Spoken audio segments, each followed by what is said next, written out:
স্বাগতম সবাইকে নতুন ভিডিওতে।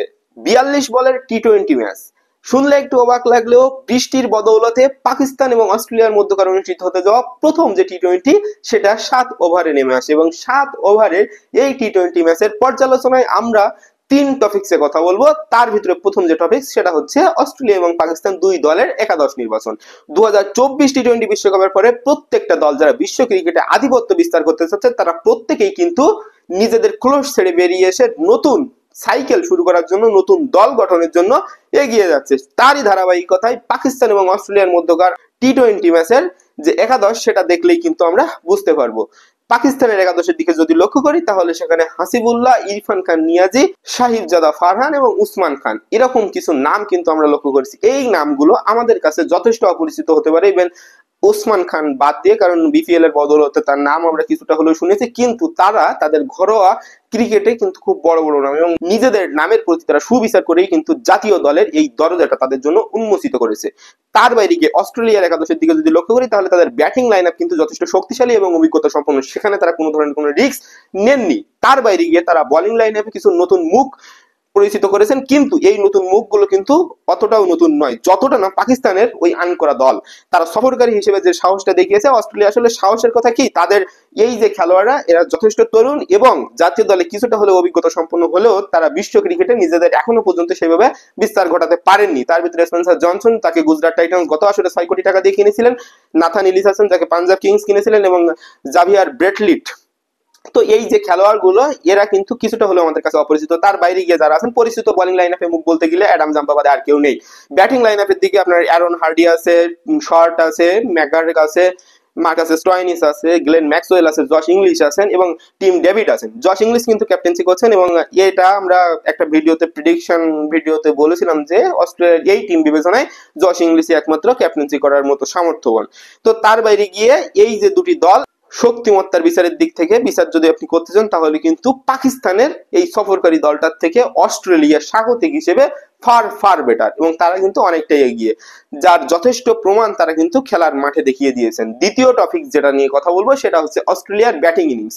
অস্ট্রেলিয়ার ব্যাটিং ইনিংসের দিকে যদি লক্ষ্য করেন, আপনি যখন ৭ ওভারের একটা ম্যাচ খেলতে নামবেন এবং ৭ ওভারের ভিতরে আপনার ইনিংস কভার করতে হবে, সেখানে ২ ওভার পাওয়ার পেলে এবং যখন ম্যাকগার্ক এবং ডি শর্ট ওপেনিং করতে নামলেন তারা কিন্তু প্রথম বল থেকেই ব্যাট চালিয়ে খেলার যে প্রবণতা তারা দেখিয়েছেন, অ্যাটাকিং মুডে খেলার যে ধরন তারা মাঠে উপস্থাপন করতে চেয়েছেন, সেখানে কিন্তু তারা যতটা না সফল হয়েছেন তার থেকে বেশি ব্যর্থ হয়েছেন। খুব দ্রুতই তারা প্যাভিলিয়নের পথ ধরেন, কিন্তু ওয়ান ডাউনের আমার গ্লেন ম্যাক্সওয়েল, যিনি একমাত্র এই ম্যাচটার হট টপিক ছিলেন এবং ১৯ বলে ৪৩ রানের যে অবিচ্ছেদ্য ইনিংস তিনি খেললেন সেটাই কিন্তু এই অস্ট্রেলিয়া দলকে ৯৩ রানে পৌঁছাতে সাহায্য করেছে। ৭ ওভারে ৯৪ রানের টার্গেটে তারা পৌঁছে গেছেন এবং গ্লেন ম্যাক্সওয়েল প্রথম বলে এসেই তিনি হ্যারিস রোপকে যেভাবে রিভার্স সুইপে ৪ মারলেন এবং তারপরে রিভার্স সুইপের যে ছক্কা বা রিভার্স সুইপে আজকে তিনি ফুল পাকিস্তানি বোলিং লাইন আপকে ডিস্ট্রয় করে দিয়েছেন। ছোট্ট ইনিংস, কিন্তু এই ইনিংসটার ভিতরে দেখার মতো অনেক শটই ছিল। এর বাইরে গিয়ে টিম ডেভিড তিনি ১০ রান করেছেন। তারপরে আপনার জশ ইংলিশ তিনি স্ট্রাইক ফেস করতে পারেননি। মার্কাস স্টোইনিসের ছোট্ট একটা ইনিংস কিন্তু ম্যাচের সবথেকে গুরুত্বপূর্ণ মোমেন্টাম কিন্তু ফিরিয়ে এনে দিয়েছেন ওই ৭ বলে ২১ রানের ছোট্ট ইনিংসটা। ৭ বলে ২১ রানের ইনিংস, ক্যান ইউ ইমাজিন? অবশ্যই এটা ইমাজিন করার মতোই, কারণ ম্যাচটা যখন ৭ ওভারের তখন প্রত্যেকটা বলই আপনার কাছে গুরুত্বপূর্ণ এবং সেই প্রত্যেকটা বলকেই আপনার হিট করে খেলতে হবে। যদি থাকে কপালে, বল যাবে গ্যালারিতে। এরকম একটা সিচুয়েশনে তারা তাদের চাহিদা মতো ব্যাটিং লাইন আপকে বিকশিত করতে না পারলেও ৯৩ রান পর্যন্ত কিন্তু তারা পৌঁছেছিল এবং এটা একটা অবশ্যই সেফ জোন।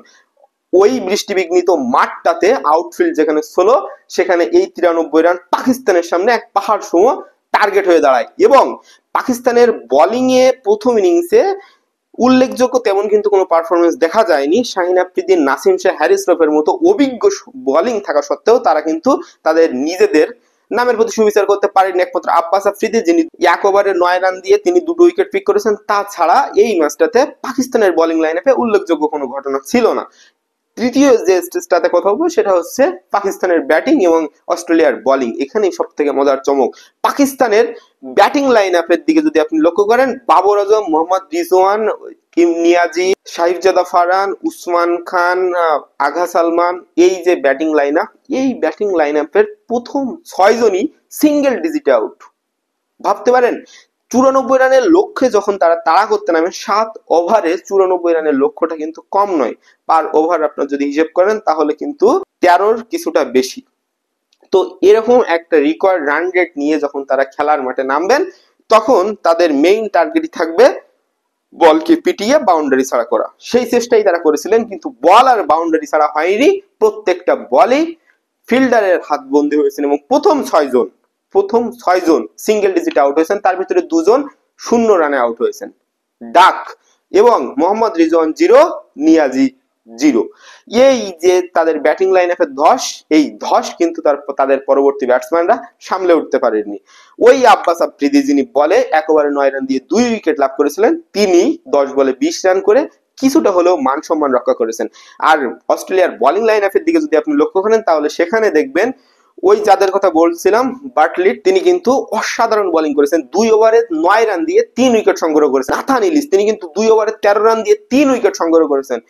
তার মানে এই দুই বোলারই কিন্তু ওই পাকিস্তানের ব্যাটিং লাইন আপের ধস নামানোর জন্য যথেষ্ট ছিল। তার বাইরে গিয়েও স্পেন্সার জনসন 1 উইকেট নিয়েছেন এবং শেষ ওভারটাতে এসে, যে ওভারটাতে প্রায় 40 রানের মতো লাগবে, সেই ওভারটাতে এসে অ্যাডাম জাম্পা 1 ওভারে 11 রান দিয়ে 2 উইকেট সংগ্রহ করে নিয়েছেন। তো সব মিলিয়ে 29 রানের যে পরাজয় পাকিস্তান দল বরণ করে নিল, এই ম্যাচটাতে ক্লাস বলেন বা বলের মান বিবেচনায় ব্যাট চালানো বলেন বা ব্যাটিংদের নিজেদের শক্তিমত্তার জায়গার প্রকাশ করা বলেন, সবকিছু বিবেচনায় ব্যাটসম্যানদের থেকে বোলিংদের আধিপত্য কিছুটা হলেও লক্ষ্য করা গেছে without Marcus Stoinis and Glenn ম্যাক্সওয়েলের 19 বলে 43 রানের দৌলতে তিনি ম্যান অফ দ্য ম্যাচ নির্বাচিত হয়েছেন এবং পাকিস্তানের প্রথম টি-20 29 রানে হার দিয়ে শুরু করার পরেও তাদের পরবর্তী যে দুটো টি-20 সেগুলোতে কামব্যাক করার সুযোগ কতটা কি থাকছে না থাকছে এবং কি হতে পারে এই সিরিজের ফলাফল, সেটা আপনারা জানাবেন কমেন্টে। ধন্যবাদ সকলকে, দেখা হবে পরবর্তী ভিডিওতে। সাবস্ক্রাইব করে পাশে থাকার অনুরোধ রইল।